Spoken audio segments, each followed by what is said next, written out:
Hi, I'm Kim from Khan Academy, and I'm here with Meaghan, who leads U.S. Teacher Education. Hi, Meaghan. Hi, Kim. In this video, we are going to walk you through the Khan Academy learner or student experience. So, Meaghan, who is considered a learner on Khan Academy? At Khan Academy, we believe that everyone is a learner. And from the teacher perspective, all of your students are learners, and you can be as well.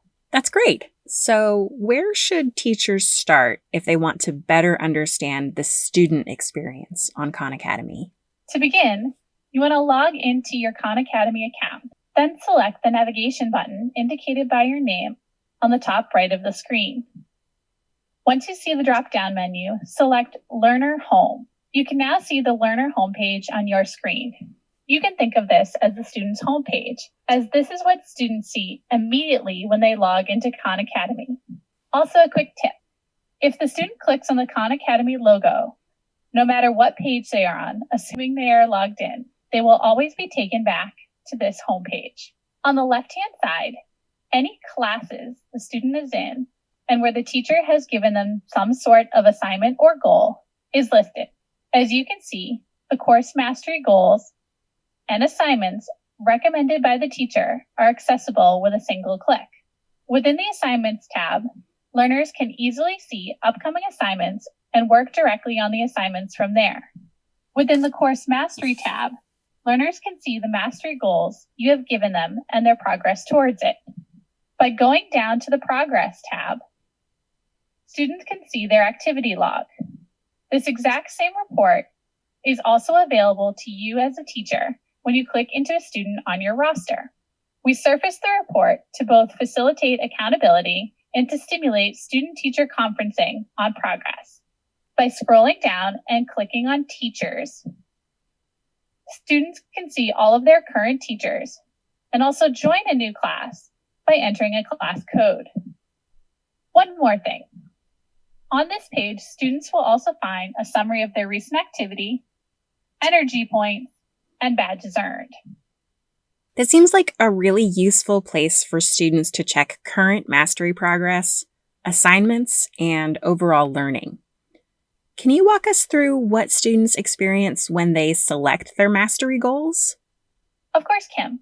When students click on their mastery goal, they are taken to the course page where they can work through the course at their own pace. What you see here on the course page are the different units that make up the course, as well as the student's progress towards mastering each unit.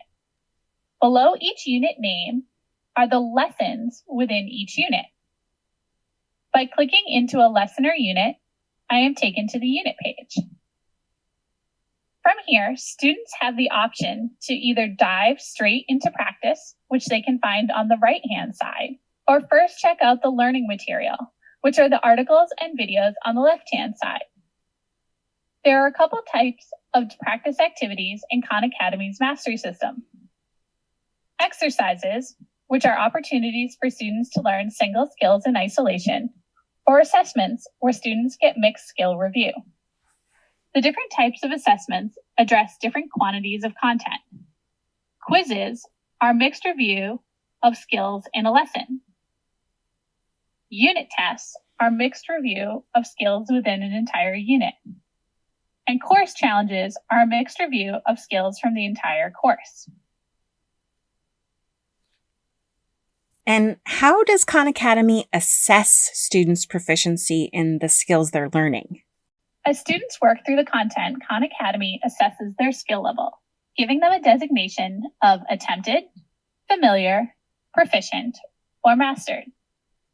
These levels are surfaced in the teacher progress reports, but students can also quickly understand their level by looking at the tower visual next to each skill. 1 brick for familiar, 2 for proficient, and the crown is unlocked at mastered. When students work on skills in isolation, the maximum level they can get to is proficient. They would need to answer all the questions in isolated skill practice correctly to get to that level. The only way to get to mastered is by proving students can ace questions related to that skill in a mixed skill context. So they need to complete the assessments for that final level up. If students have tried the skill and get 70 to 99% correct, we call them familiar. If they earn less than 70%, they are attempted. I saw a banner for mastery challenges on the course page. What are mastery challenges? Great question, Kim. Mastery challenges are a way for students to review and practice previously learned skills in a course. They first get unlocked after the student has gotten to familiar on at least 3 skills and continue to get unlocked every 12 hours afterwards. They also provide another way beyond unit tests and course challenges for students to level up or down in already familiar skills.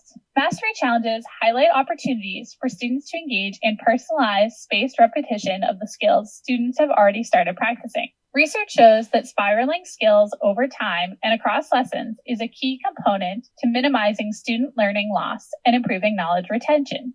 You mentioned that students can see assignments from teachers. How do students know which assignments to complete? From the Learner homepage, students can select assignments from the left-hand panel under each class. Students will see active or current assignments and the order of what is due soon at the top of each list. Each assignment will show the title of the assignment, the class name, the due date, and the status of the assignment. If the assignment is a video or article, it will show as completed or not completed. If the assignment contains questions, it will show the student's best score. By clicking on the assignment name or the status, which will show as a start button for new assignments, the student will be taken directly to the assignment. If students want to revisit past assignments, they can click the tab for past assignments on the top of the page. This is so helpful, Meaghan. Thanks so much. We hope this video provides a better understanding of the student experience on Khan Academy.